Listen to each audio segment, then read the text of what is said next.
Although first-person shooters still reign supreme in gaming popularity, solo campaigns are an afterthought. Why be a loner when you can play with your friends against hundreds of other 12-year-olds? Well, one retort I'd like to offer is the superb level design and gameplay in Doom Eternal. On the surface, Doom Eternal is the stereotypical game that parents fear their children are playing. When it comes to blood and gore, it doesn't get much better than this. This is a fast-paced game where you go around with your giant guns, explosive weapons, and chainsaw on a quest to simply fuck shit up. Contrary to popular belief of all the mommies and daddies out there, that is not the reason why this game is so heavily praised. The hidden beauty of Doom is in the movement and control of your character combined with the best gameplay I've ever seen in a shooter. The genre of Doom is obviously a first-person shooter, but I'd argue it's a hybrid between a shooter and a platformer. If you want to succeed in this apocalyptic hell of a world, you will constantly be on the move, jumping around all willy-nilly and shooting down everything in your path.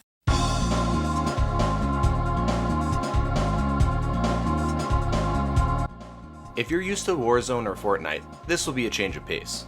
Battle Royale games suffer from too much downtime and don't necessarily reward aggression. In Doom, aggression is the name of the game. Doom is the anti-Call of Duty. You're never incentivized to camp like a little scaredy cat. In order to survive, you gotta stay on the move, and the developers reward aggression in various ways. Movement prevents you from getting surrounded by the sophisticated AI, allowing you to pick baddies off one by one. When you're low on health in most shooters, just hide and allow your health to regenerate. But Doom penalizes that line of thinking.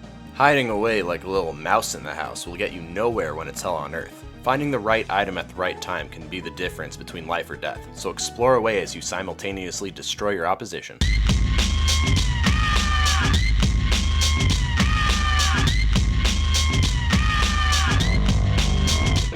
The way I've positioned Doom so far may seem like a mindless killing game, but a solid strategy is imperative to survive. Enemies have different weak points they have to seek out to gain the upper hand and perform a glory kill. These beautiful gory finishers are not just for flash, but provide you with necessary health drops important for survival. When an enemy is stunned and flashing, you'll know it's time to go in for the kill. The floaty enemy gets weakened when you shove a grenade launcher down its throat. The fat dudes have powerful cannons on their arms that you can snipe off with the rifle. You can malfunction shields by blasting it with the energy gun. These charging dinosaur dudes have a weak tail and can be taken down with just one shot of the double barrel shotgun. Just time his charge, jump over him, and go for the back door. It never felt overwhelming to learn all the enemy's weak points. The game does a great job easing you into each enemy. If you forgot a weak point or you haven't played in a while, there's a journal which gives you some tips and tricks on how to take down each baddie. You'll find yourself ignoring the small enemies and using them only for health and ammo. That's basically their purpose. If you're running low on health, perform a glory kill and gain some much needed nourishment. If you're low on ammo, use your chainsaw, which acts as an ammo generator. If you need more armor, just burn your enemy to a crisp with the flamethrower. You can perform little combos here and there, like using the flamethrower and then performing a glory kill to gain armor and health. Pretty nifty, right?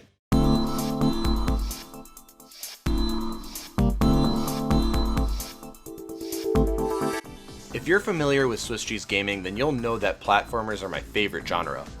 Doom Eternal is a legitimate platformer, and it gets pretty in-depth when you combine all the different ways you can move in the air. There's jumping, double jumping, and a dash that you can use while in the air. You'll find yourself nailing double jump and dash combos as you traverse the new regions, or utilizing your platforming skills to dodge enemies as you pick them apart with your arsenal of weapons. Speaking of arsenal of weapons, Doom provides you with a solid variety of guns, and they all serve their own purpose when it comes to weakening enemies. The developers do a great job of forcing players to learn all the weapons early on. Ammo is scarce when you start out, and that's intentional. You can upgrade your ammo capacity, health, and shield as you progress, but the limit of ammo when starting out is an essential way to force the player to try out all the weapons. You can upgrade all your weapons, like the noob tube upgrade for the shotgun, the sniper edition for the rifle, and the microwave blast for the plasma rifle. These power-ups help you take advantage of specific weaknesses from all the different enemies and turn a game that looks like checkers into chess. A fan favorite and my personal favorite is the double barrel shotgun thanks to this meat hook upgrade. Not only is it badass as you latch onto your enemy across the battlefield and tear them to shreds, but it can also act as a way to get out of a pickle by latching onto a faraway enemy to get out of harm's way. Multi-purpose weapons are fine by me.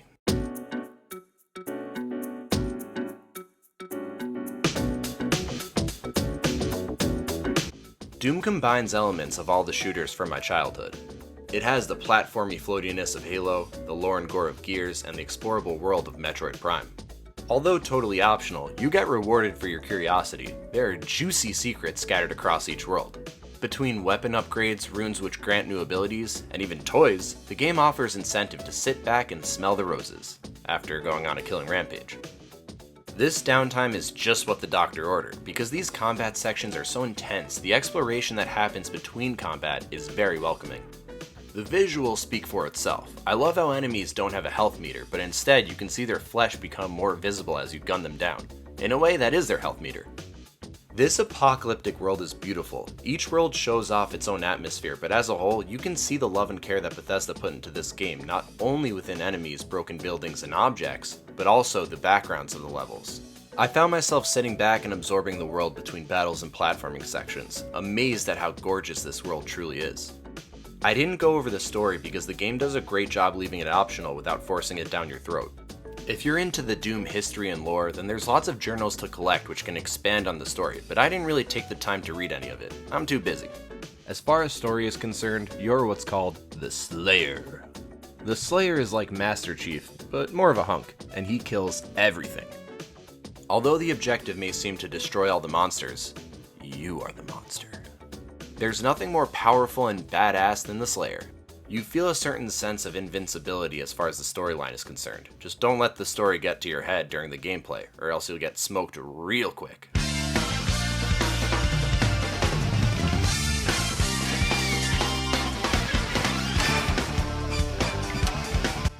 The Doom franchise practically invented the first-person shooting genre, so it's awesome to see that this resurrection has created a new subgenre. Doom is not simply a shooter. Doom is a shooting exploration platformer. It combines so many of the right elements from other genres that really gives the gameplay its own identity. I have never had this much fun playing a shooter in my life, and I've practically played them all. There's a higher level of intensity playing this than any multiplayer shooter I've ever played. So there it is, a must-play for anyone who wants a fun shooter that will last them a while. It's the amazing gameplay that keeps pulling me back in, just like the Doom Slayer's meat hook.